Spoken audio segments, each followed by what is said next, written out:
आज हम vegetable science पर चर्चा करने वाले हैं। तो सबसे पहले बात करेंगे कि वेजिटेबल होता क्या है। तो वेजिटेबल मतलब होता है कि सब्जी। तो सब्जियों का अध्ययन जो होता है वो वेजिटेबल साइंस में किया जाता है। तो हम बात करेंगे कि वेजिटेबल होता क्या है। तो any plant that is eaten whole or in part, raw or cooked with formal meal or in ए सलाद। मतलब कि कोई पौधा या किसी पौधे के भाग जैसे कि रूट यानी कि जड़, पत्ती, तना, कुछ भी जड़, पत्ती, तना जो कि या फिर पूरा पौधा, जिनको हम रा कच्चा, जैसे कि हम मूली, गाजर, इनको सलाद पर्पज में भी खाते हैं तो कच्चा, और कुक्ड जैसे कि हम बंद गोभी या फूल गोभी, इनकी फूल गोभी, पात गोभी, इनकी क्या करते हैं, सब्जी बनाते हैं, पका के खाते हैं। तो कच्चे या पका के खाते हैं या फिर हम सलाद के रूप में खाते हैं, वो क्या कहलाते हैं, वेजिटेबल कहलाते हैं। वेजिटेबल का अध्ययन, सब्जियों का अध्ययन किसमें किया जाता है, वेजिटेबल साइंस, सब्जियों का अध्ययन, ओलरीकल्चर, ओलरीकल्चर सब्जियां जिसमें उगाई जाती है उसका अध्ययन किया जाता है ओलरीकल्चर में। किसमें किया जाता है, ओलरीकल्चर में। तो हमको भी याद रखना है। अब हम बात करेंगे कि जो हार्टिकल्चर की फसलें हैं, जैसे कि पहले फ्रूट्स की बात करें। फ्रूट्स, तो फ्रूट्स माने होता है फल। तो फलों में भारत में सर्वाधिक क्षेत्रफल में उगाया जाने वाला फल कौन सा है, आम। आम यानी मैंगो, यानी कि भारत में सर्वाधिक क्षेत्रफल में उगाया जाने वाला कौन सा फल है। यानी कि जैसे मान लो 1 मिनट के लिए कि भारत में 200 हेक्टेयर में आम की फसल उगाई गई, आम के पौधे लगाए गए और उत्पादन इससे हुआ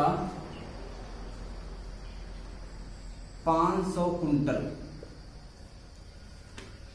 और केला जो था, केला 150 हेक्टेयर में लगाया गया लेकिन उत्पादन हुआ 600 कुंटल।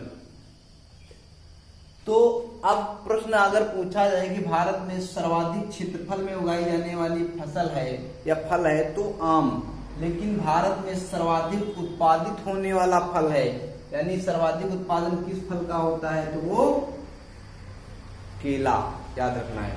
उसी तरीके से अब हम अगर सब्जियों की बात करें, क्योंकि आज हम चर्चा कर रहे हैं वेजिटेबल साइंस में, तो सब्जियों की अगर बात करें तो भारत में सर्वाधिक उगाई जाने वाली जो सब्जी है वो आलू।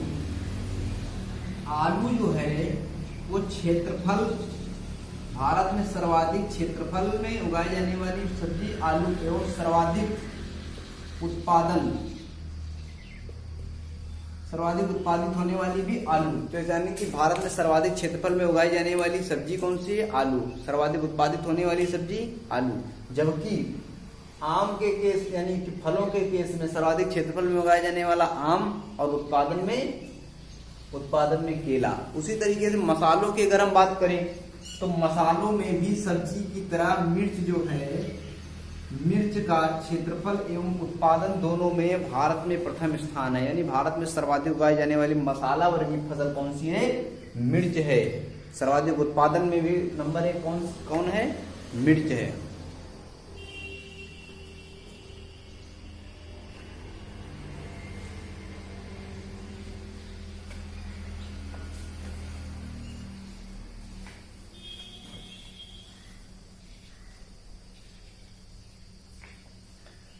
अब सब्जियों का सर्वाधिक उत्पादन अगर बात करें किस राज्य में होता है, तो सब्जियों का सर्वाधिक उत्पादन,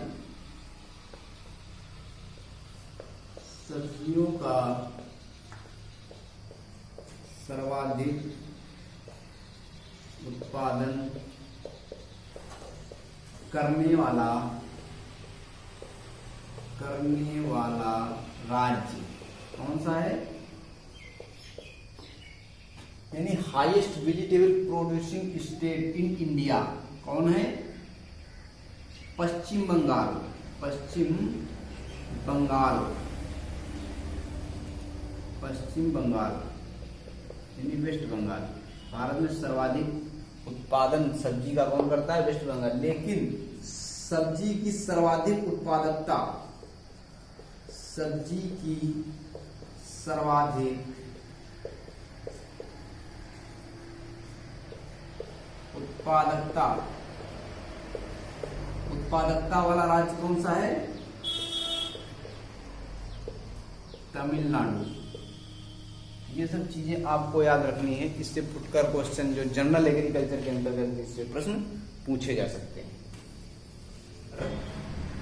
तो पहले जानेंगे टमाटर का बॉटैनिकल वानस्पतिक नाम क्या होता है।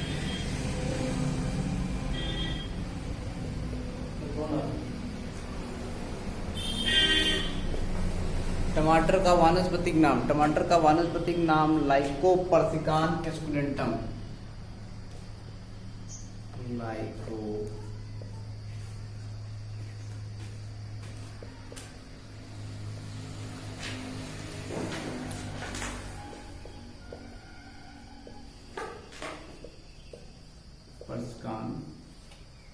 एस्कुलेंटम। टमाटर का वानस्पतिक नाम क्या होगा? लाइकोपर्सिकान एस्कुलेंटम। कुल किस कुल का टमाटर पौधा है? तो सोलेनेसी।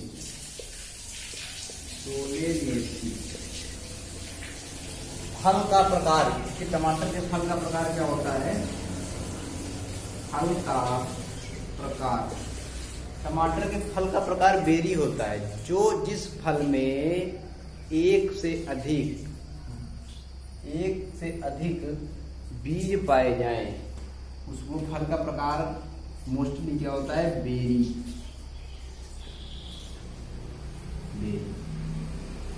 क्या होता है? फल का प्रकार बेरी। इसमें ढेर सारे बीज होते हैं, जैसे पपीते में ढेर सारे बीज होते हैं, तो फल का प्रकार क्या हो गया? बेरी। फल का प्रकार टमाटर क्या है? बेरी।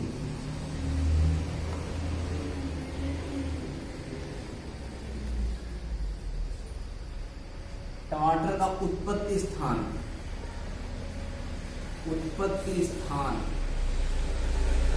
क्या है? दक्षिणी अमेरिका।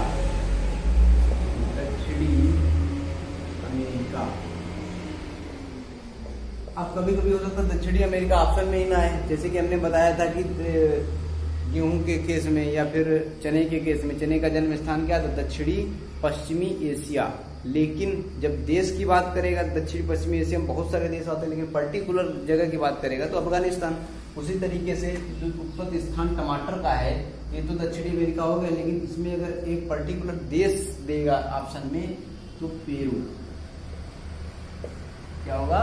पेरू। याद रखना है पास से, हाँ ये पेरू, इसका जन्म स्थान क्या है? पेरू। टमाटर का जन्म स्थान पेरू। टमाटर का जन्म स्थान दक्षिणी अमेरिका यानी कि पेरू। ये आप लोगों को बहुत अच्छे से याद रखना है। अब हम बात करें, टमाटर को कुछ अन्य नामों से जाना जाता है, जैसे कि प्रोटेक्टिव फूड। प्रोटेक्टिव फूड के रूप में भी जाना जाता है इसको, या फिर विलायती बैंगन।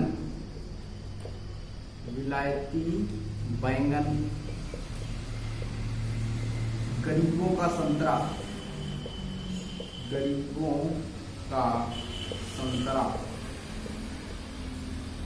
ये टमाटर के कुछ अन्य नाम हैं, विलायती बैंगन, प्रोटेक्टिव फूड के रूप में भी इसका दिया है। ये प्रोटेक्टिव फूड होता है टमाटर, विलायती बैंगन या गरीबों का संतरा भी टमाटर को कहा जा सकता है। टमाटर में अब कुछ अन्य प्रश्न पूछे जाते हैं कि जैसे टमाटर में लाल रंग का कारण, लाल रंग का कारण। अब टमाटर में हरा रंग होता है, यानी कि हरित लवंग जब वर्णी लवंग मतलब बदल जाते हैं तो उसका रंग लाल हो जाता है। तो टमाटर में लाल रंग का कारण क्या है? लाइकोपिन। टमाटर में लाल रंग का कारण लाइकोपिन। लाइकोपिन के कारण टमाटर क्या होते हैं? वो लाल होते हैं। अब टमाटर में पीले रंग का कारण, पीला क्यों होता है टमाटर? पीला, टमाटर पीला क्यों होता है? टमाटर में पीले रंग का कारण क्या होता है? कैरोटीन। याद रखना है तुमको, टमाटर में पीले रंग का कारण कैरोटीन। टमाटर में पीले रंग का कारण क्या होगा? कैरोटीन होगा। अब एक विषय सोलेनेसी कुल के जो पौधे होते हैं इनमें एक विषैला जहरीला तत्व, जैसे कि टमाटर, टमाटर में क्या होता है, टोमेटाइन, टमाटर में पाया जाने वाला जहरीला तत्व, टमाटर में पाया जाने वाला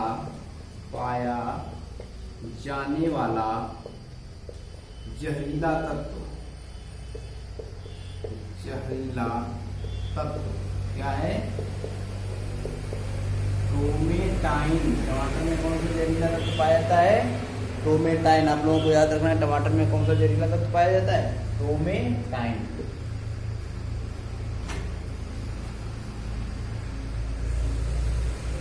अब टमाटर की बात करें, टमाटर की बुआई, तो टमाटर की बुआई 2 सीजन में होती है। अगर हमको सर्दी ऋतु में टमाटर की फसल लेनी है, किस ऋतु में, शरद ऋतु में टमाटर की फसल लेनी है, तो जुलाई के महीने में उसकी बुआई करेंगे बेड़ की। और अगर हमको इधर ग्रीष्म ऋतु में टमाटर लेने हैं तो हमको नवंबर दिसंबर महीने में उसकी बुआई करनी होगी। यानी सर्दी में अगर हमको टमाटर लेने हैं तो उसकी बुआई कब करेंगे, बुआई करेंगे जून जुलाई। और दूसरा एक समय बुआई का क्या है, नवंबर। बुआई का क्या समय, दूसरा नवंबर। अब टमाटर की बुआई का समय ये हो गया तुम्हारा जून जुलाई और नवंबर। तब इसकी बीज दर की बात करेंगे तो बीज दर एक तो होता तुम्हारा देसी टमाटर,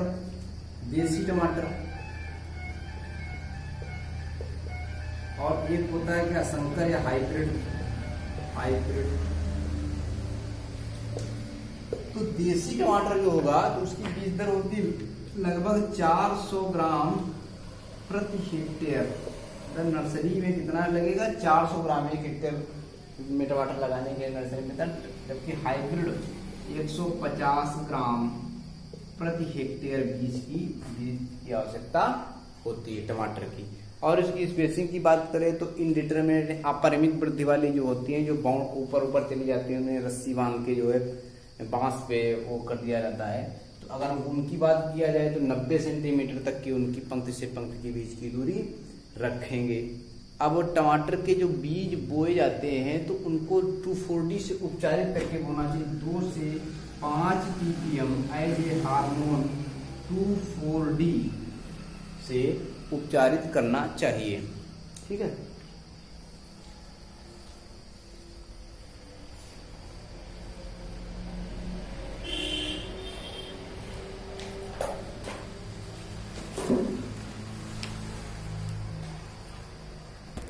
टमाटर की किस्मों के बारे में बात करेंगे तो कुछ इनडिटरमिनेट अपरिमित वृद्धि वाली जो टमाटर की किस्में होती हैं कि जैसे Pusa Ruby, Arka Vikas, best of all और पंतपाल। ये अपरिमित वृद्धि वाली, अपरिमित वृद्धि मतलब इनकी पौधे इतने लंबे होते हैं कि आपकी छत तक जा सकते हैं। उनको जो है आसपास बांस लगा के इस तरीके से बना के, और यहाँ पौधे होते हैं इस पर चढ़ जाते हैं, इसमें टमाटर लगते हैं गुच्छे में। ये जो है अपरिमित वृद्धि वाली जो किस्में हैं तो कौन कौन सी है, Pusa Ruby, Arka Vikas, best of all और पंत बहार।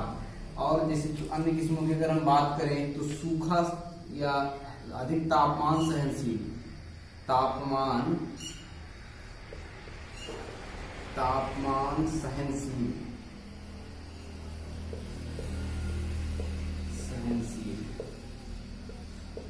तो पूसा H1, अधिक तापमान सहनशील कौन से, पूसा H1। अधिक एवं कम दोनों तापमान, अधिक एवं कम तापमान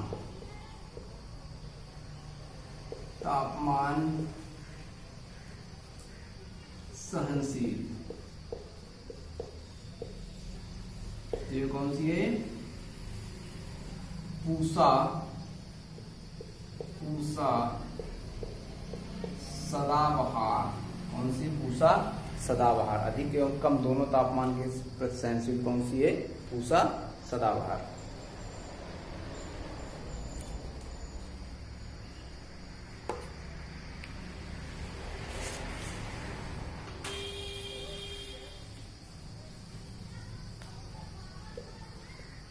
अब कुछ अन्य किस्में हैं, जैसे कि बात करें पंजाब छुहारा, बहुत ज़्यादा पूछी जाती है, पंजाब छुहारा किसकी किस्म है?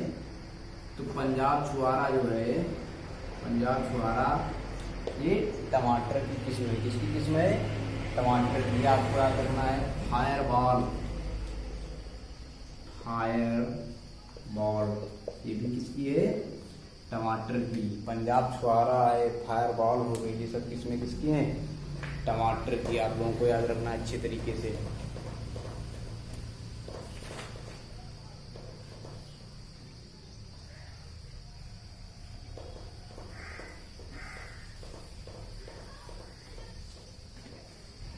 एक अन्य किस्म है अंगूर लता। अंगूर लता, अंगूर लता बहुत ज्यादा पूछी जाती है। अंगूर लता किसकी है? टमाटर की। एक ट्रांसपोर्ट के लिए टमाटर की सबसे उपयुक्त किस्म, ट्रांसपोर्ट के लिए टमाटर की सबसे उपयुक्त किस्म कौन सी है? अर्का अभिजीत। अर्का अभिजीत। ट्रांसपोर्ट के लिए सर्वोत्तम टमाटर की किस्म कौन सी है? अर्का अभिजीत। मतलब एक स्थान से यहाँ से पता चला महाराष्ट्र भेजना है टमाटर, तो उसके लिए सर्वोत्तम किस्म कौन सी होगी हमारी? अर्का अभिजीत। उसके लिए टमाटर की सर्वोत्तम किस्म अर्का अभिजीत होगी, है ना। तो अब हम चर्चा करेंगे टमाटर में लगने वाले कुछ दैहिक विकारों की। तो पहला है फ्रूट क्रैकिंग, टमाटर में फल फटना। टमाटर में फल क्यों फटते हैं? जब बोरान की कमी हो जाती है। तो टमाटर में फल क्यों फटते हैं? बोरान की कमी के कारण। बोरान की कमी के कारण टमाटर में फ्रूट क्रैकिंग कब होती है? बोरान की कमी से। प्यूफिनेस या सन स्कैल्ड, जब टमाटर में अधिक 40 से ज्यादा 40 डिग्री से अधिक टेम्परेचर हो जाता है, जिसको सन स्कैल्ड कहते हैं, जिसकी वजह से टमाटर क्या होते हैं? उनमें सन स्कैल्ड, अधिक धूप की वजह से भी कभी कभी टमाटर क्या होते हैं? फट जाते हैं। तो टमाटर में सन स्कैल्ड होता है 40 डिग्री से अधिक तापमान पर। प्यूफिनेस, प्यूफिनेस भी जो है वो अधिक तापमान पर या बहुत कम तापमान की वजह से प्यूफिनेस होती है। प्यूफिनेस क्या होता है? इस प्यूफिनेस कभी कभी अनुचित या काफी इनकम्प्लीट तरीके से अगर परागण होता है तो उससे भी प्यूफिनेस हो जाता है। इससे जो फल होता है, फल में पल्प यानी गूदा और बीज पूरी तरीके से नहीं होते हैं, कभी कभी खाली होता है। तो इस तरीके की कंडीशन कब बनती है? प्यूफिनेस में। सन स्कैल्ड मतलब 40 डिग्री से अधिक तापमान होता है, तो उस कंडीशन में सन स्कैल्ड टमाटर में हो जाता है। और प्यूफिनेस, प्यूफिनेस मतलब फलों में अच्छी तरीके से बीज और गूदा नहीं भर पाता है। क्यों नहीं भर पाता है? सामान्य से बहुत अधिक तापमान या बहुत कम तापमान की वजह से, या फिर परागण अच्छी तरीके से ना हो पाने के कारण प्यूफिनेस होता है। कैट फेस, कैट फेस कभी कभी क्या होता है? जो टमाटर होता है, टमाटर में इस तरीके से सीमनुमा संरचनाएं बन जाती है, इसको कैट फेस कहते हैं। कैट फेस ये असीमित तरीके से होने वाली वृद्धि है टमाटर में, जिसकी वजह से कैट फेस हो जाता है। ये कैट की तरह लगने लगता है, इसलिए इसको कैट फेस कहते हैं। कैट फेस इनका किसमें होता है? टमाटर में। ब्लॉसम इन राट, बेर, इसको बेर की ब्लॉसम इन राट, ये जो होता है वो कैल्शियम की कमी से, इसकी कमी से, कैल्शियम की कमी से, ये कैल्शियम की कमी से होता है। किसकी कमी से होता है? कैल्शियम की कमी से। तो हम चर्चा करेंगे इसके बाद कुछ टमाटर के फसल में बचे हुए अन्य प्रश्नों की, जैसे कि टमाटर का प्रमुख रोग कौन सा है? तो टमाटर का प्रमुख रोग है पर्ण कुंचन। पर्ण कुंचन, ये इसको ब्रैकेट में कह सकते हैं लीफ कर्व। लीफ कर्व पर्ण कुंचन बीमारी जो होती है विषाणु द्वारा फैलती है। टमाटर में पर्ण कुंचन बीमारी किसके द्वारा होती है? विषाणु द्वारा। और इस विषाणु को फैलाता कौन है? सफेद मक्खी। सफेद मक्खी नामक कीट होता है, वो जो है इस विषाणु को फैलाता है, इसका वाहक होता है। कौन सा? सफेद मक्खी। जबकि टमाटर का प्रमुख कीट कौन सा है? प्रमुख कीट कौन सा है? तो फ्रूट बोरर, यानी कि फल छेदक। प्रमुख कीट कौन सा है? फल छेदक, हेलिकोवर्पा। प्रमुख कीट कौन सा है? हेलिकोवर्पा। हेलिकोवर्पा, तो आपको याद रखना है प्रमुख कीट कौन सा है? हेलिकोवर्पा। एक बहुत ही महत्वपूर्ण प्रश्न पूछा जाता है कि टमाटर में सर्वाधिक लाइकोपिन कब बनता है, या टमाटर सबसे लाल कब होते हैं? जब तापमान 21 से 23 डिग्री सेल्सियस के बीच होता है तब टमाटर सर्वाधिक लाल होते हैं, सर्वाधिक उनमें लाइकोपिन बनता है। पूछता है टमाटर के खट्टे होने का कारण, तो टमाटर खट्टा क्यों होता है? टमाटर खट्टा होता है साइट्रिक अम्ल के कारण। साइट्रिक अम्ल 0.3% साइट्रिक अम्ल के कारण टमाटर खट्टा होता है। किसके कारण? साइट्रिक अम्ल के कारण टमाटर खट्टा होता है। अब बात कर लेते हैं उपज की। आप लोगों को याद रखना है कि 99% प्रश्न उपज से नहीं पूछे जाते हैं। उपज से प्रश्न बहुत ही कम पूछे जाते हैं, या कह सकते हैं कि नहीं पूछे जाते हैं। लेकिन अगर हम सेमेस्टर एग्जाम की बात करें या फिर कुछ ऐसे एग्जाम जो रिटन एग्जाम की अगर बात करें तो उनमें उपज मेंशन करना पड़ता है। तो करीब करीब 18 टन तक उपज होती है, लेकिन औसत उपज 10 टन मानी जाती है। टमाटर की औसत उपज कितनी होती है? 10 टन होती है। टमाटर की औसत उपज 10 टन होती है। धन्यवाद।